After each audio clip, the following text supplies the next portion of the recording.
obviously move to speak on the same tabling of the... Member for Holt seeking leave. May I seek leave, Yes, Mr. is leave granted? Speaker? Leave's granted. The member for Holt may proceed. Thank you, former chair. And member for Wannon.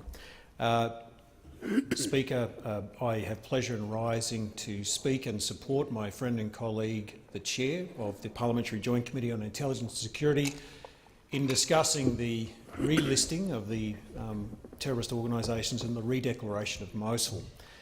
I just wanted to speak about this and re-emphasise to those listening and to those that report on these issues that, first off, in terms of the redeclaration and the relisting of these organisations, redeclaration of Mosul and the relisting of terrorist organisations, particularly of Hezbollah, the ESO, that the threat to our country with respect to terrorism events remains unchanged.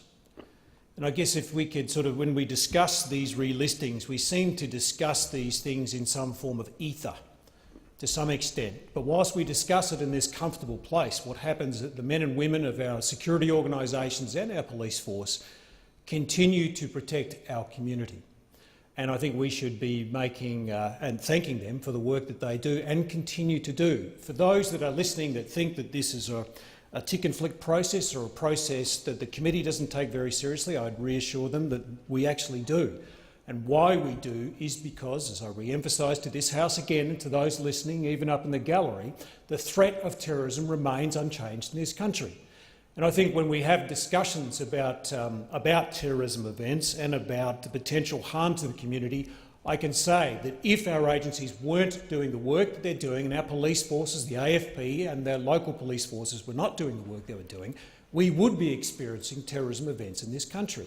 So I'd like to take this opportunity, when we talk about the redeclaration of Mosul as an example of that, Mr. Speaker, we do so because that remains an epicentre of threat, not just to the global community in terms of a re-emergence of a denuded ISIL, but also a threat to this country. And so I'd like to just put some, I guess you'd say, emphasis on the speech that the chair gave. I would also make a point in terms of Hezbollah, and would say that this was a subject of great discussion amongst the committee and to those, particularly in our various diasporas that live in Melbourne and Sydney, that have made representations to us privately and to our committee. Be rest assured, if you look at the recommendation closely, we are keenly following the issue of Hezbollah and its relationship with Iran and its any sort of influence that might be brought to bear on diaspora populations in this country, and we will do our job as a committee in keeping our eye on that. I'd finish off by saying, Mr. Speaker, that when one looks at the operational tempo of our Oversight Committee, it is quite unique in terms of the pressures that our committee is being subjected to. I think we're almost unique amongst the committees in the Western world, being the ISC in the United Kingdom, the House of Representatives Permanent Select Intelligence Committee and the Senate Intelligence Committee in the US Congress, given the tempo of work that we're doing with legislation that's being brought before this and being examined by this committee at fairly unprecedented levels.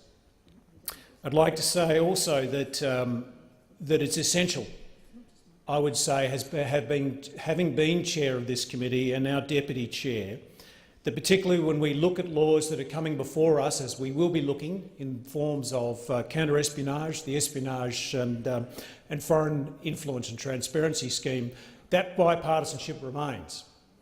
And I can assure those that have been following this debate from the press and elsewhere in the community that that bipartisanship still remains, particularly in the vehicle that is looking at this legislation, which is the PJCIS, and within this parliament.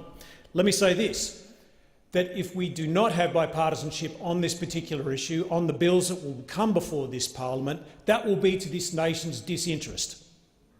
And mark my words, with respect to the legislation that will come, providing the committee has the opportunity to properly consider the second tranche of legislation that is considered, it's reported on the first, that those that wish us harm, that this legislation will, if with appropriate amendments, offer the protections that this country needs to keep us safe.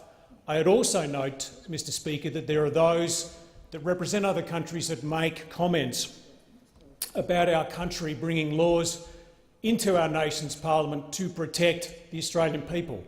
And I say to those people, it's a very foolish thing to put Australians back up against the wall when we introduce legislation that seeks to protect our democratic process. Do not push back. Australians are famous in war, in floods, in fire and famine for being a strong and resilient people.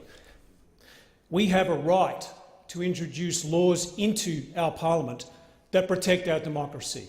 And I would urge those that are advocating against laws that protect our democracy, be very, very careful. Be very, very careful. You are not acting in this country's interest.